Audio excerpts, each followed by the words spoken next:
he was fucking brilliant around the place. I mean, I don't think you can find, I think you'd struggle to find 5 players who've worked with him who hate him. Yeah.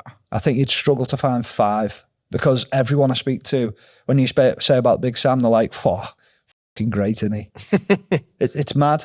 Like, everyone enjoys working with him. Like, we used to, I mean, you were at Blackburn, you know, when you walk in reception, you've got like where the secretaries sit, the receptionist, you've got a microphone, and you used to be able to ping it around the whole building.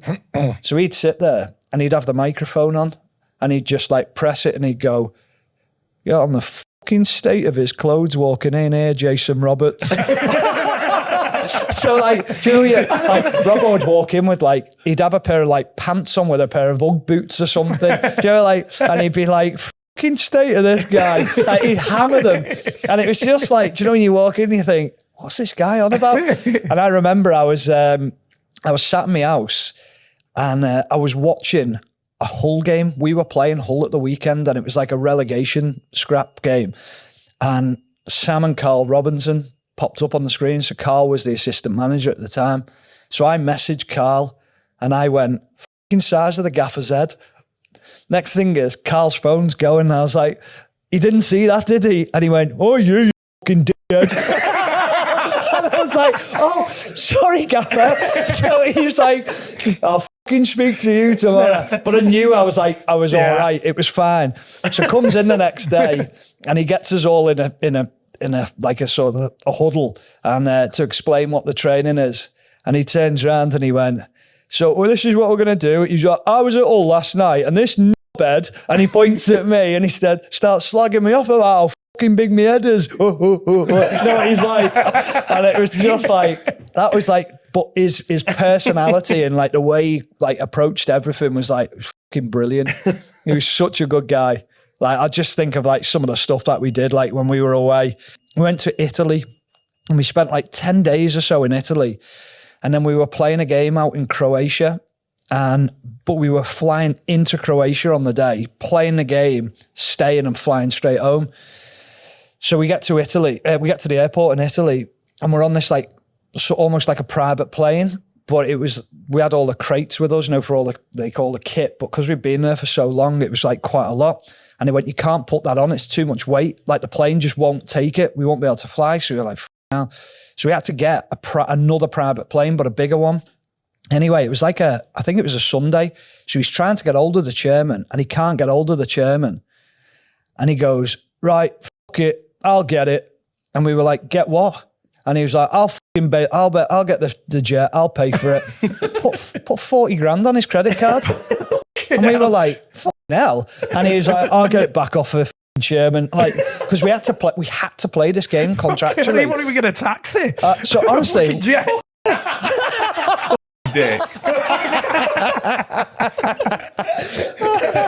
Same guy chewing up. No, I'll get it. Yeah. So we're all sat there. So he calls, like, he goes to me, Andre Uya and Ryan Nelson. So Ryan Nelson was captain, I was vice captain, and Andre Uya was like a senior player. So he goes, right, find out what you can about Croatia for a night out. He was like, we're having a night out tonight. So he was like, this is shit. He said, we've had a great 10 days, but this is going to ruin it. It's not happening. So anyway, we play this game and we're all like texting as many people as we can. And Andre Uya knew, I can't remember his name now. He's a Dutch player anyway, playing in Croatia. So he says, can you set up a night for us? He was like, yeah, I've got the ideal place for you. I'll box it all off. So Sam basically goes, right, just put it on that credit card. Tell them whatever they need, put it on there. So we were like, great. So he gets on the bus, plays the game, come off at 0-0 after the game, and gets on the bus and he stands at the front with the microphone. He went, right, that was a fucking mess today. He went, I expect everyone, and I mean fucking everyone, to be down in the bar in 10 minutes when you get back to the hotel. He said, everything will be sorted. We're going on a night out. If you don't turn up, you get them fined. And he went, that's my decision. He said, even if you go for 10 minutes, half an hour, don't give a you go and you all have a drink together. So we were like, right, great. Goes up to the room, come back down, no word of a lie. The bar was like probably double the length of this room. It was full of beers and shots. And he was stood there and he was like, right, all that needs to go in 10 minutes, right? And he went, and outside there's a row of taxis. They've all been paid for. They know where they're going. I'll see you there. So we were like, now great. It's class this. I know. So go out, like all lads are drinking, get out to this nightclub. Well, it was like an outdoor nightclub. It had a swimming pool in the middle and all these beds round it. And just like walked in, I like looked and I'm like, well, like looking for the table, and all you can see is Sam going, like dancing in the middle. And he like fucking brilliant. And he had like a few of the staff members with him. We had the best night, like unbelievable night. And then about 1 o'clock, it was going on till like 4. And he's like, we weren't leaving until like 2 o'clock the next day. He was like, he turned around to me and Ryan Nelson. He was like, who's the most sober out of you two or trustworthy? So I was like, Nelly, like, give it, why? And he went, here's me credit card. He went, if you need anything else, that's me PIN number, stick it on that. And we were like, what a guy. So we told all the lads and said, like, listen, he's paid for everything. And like none of the lads took the piss, and everyone the next morning was like, thank you, like, thanks for last night and whatever. So we were thinking like that was it.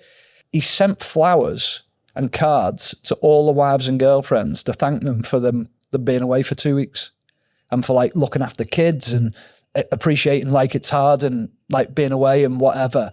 And all the wives get on like, f***ing great him, isn't he? So he wins over that side of things, makes life easier. Thing is, when the season started, you don't remember the running, you don't remember any shape that you've done, but you'll remember what you'd done that night. And you think, I'll run through a brick wall massively. For this. Do you remember Vince Grella?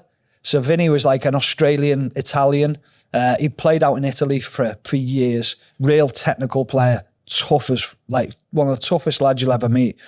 And I remember when Sam got a point, he was like, "Fucking hell!" He was like, "I'm not fucking playing this style of football. It's like it's too hard to play." He's like, "I just want to play football and whatever." I remember walking into this meeting with Sam, his first meeting, and we all walked out and went, "I can't wait to play this."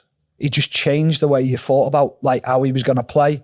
Because he basically just said, listen, don't f*** out in the final third. Middle third, I'll give you a license to lose it a bit. If you lose it too many times, you'll hear me on the sideline. In the top end of the pitch, do what you want. Just make things happen.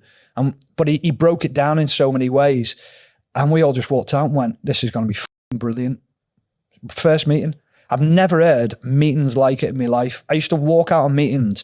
We were playing Man City at home. They just signed like Robinho. They just signed Robinho and people like that. And I remember thinking like, these are almost like the Galacticos and coming into town. And we were thinking this is going to be fucking horrible.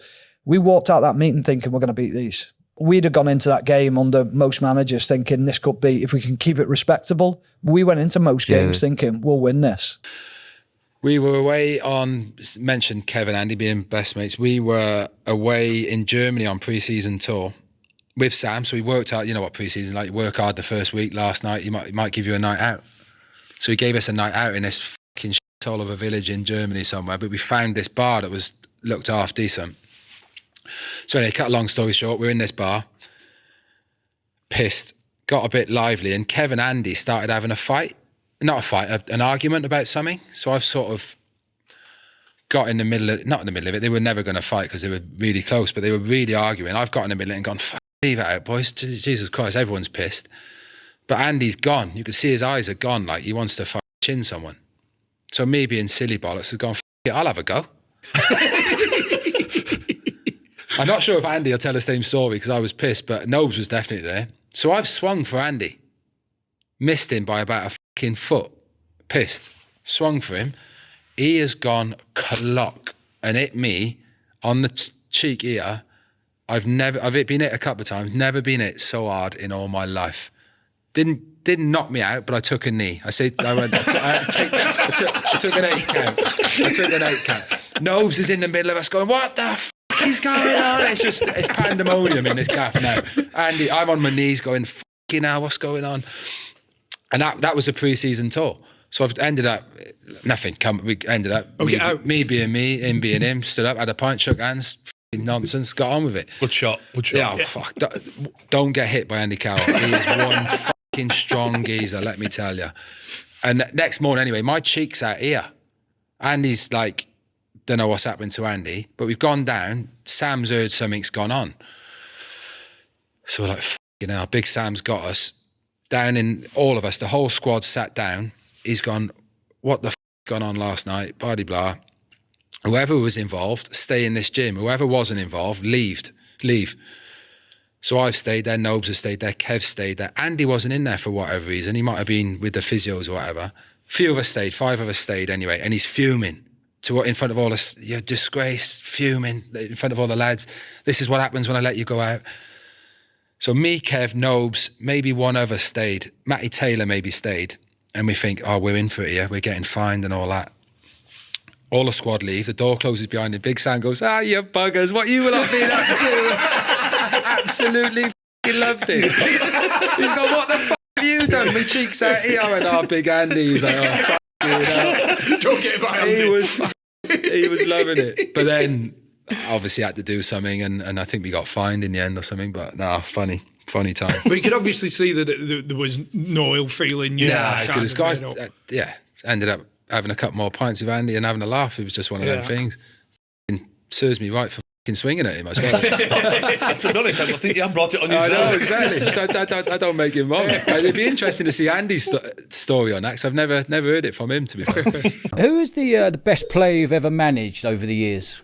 Well, that's an hard one, isn't it? Because, you know, I'd have to say, for many reasons, and there's many of them, I'd have to turn back to JJ Okocha. I think that we signed him after the World Cup had finished from Paris Saint-Germain. We got him on a free transfer. Imagine that now, JJ Okocha on a free transfer. And coming from Paris to Bolton, what a move. Yeah. He'd always dreamed of that, Sam. I know, it was amazing, wasn't it? It did have something to do with the rather large wages we paid him, by the way. Yeah. I think that I met him in Paris. I met him before he went to the World Cup, and he's saying, I'll have to see what's going on. I want to come to England. And obviously he were thinking at the time we weren't really big enough for him. We got that. But at least we'd met him.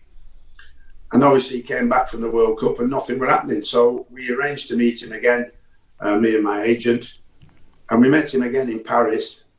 And to our surprise, we did the deal in Charles de Gaulle Airport. And I thought, that's fantastic. I rang the chairman up and said, we've done the deal, what's the wages? He fell through his chair, and I said, don't worry about it, this guy's going to help us turn what we got at York IF and him together. We're going to build a great team. And I said to JJ, are you going to stay overnight here, fly back? He said, look, I'll drive there tomorrow. So we came back on the plane and thought we might not see him again. And he jumped in his car the day after, went through the tunnel, drove up and arrived at the Reebok Stadium late afternoon and signed him on.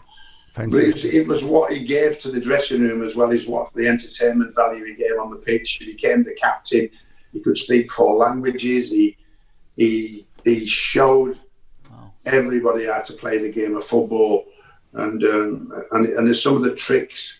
It wasn't just the tricks, it was the fact that the tricks paid off. If he did a trick, he didn't lose the ball, he came out the other end with it, and the whole crowd would get on the feet, and we were selling these shirts.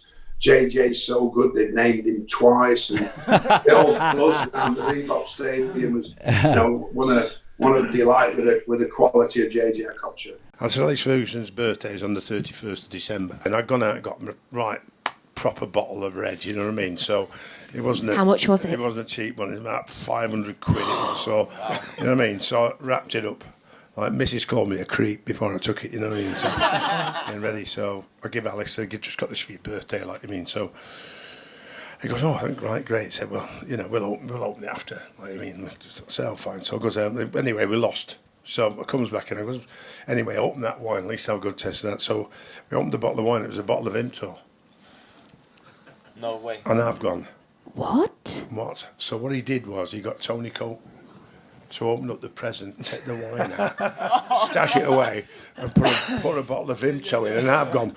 So I'm chasing after my player liaison officer who went and bought the wine, shouting down the corridor, and they went, come back, you daft son. It's here.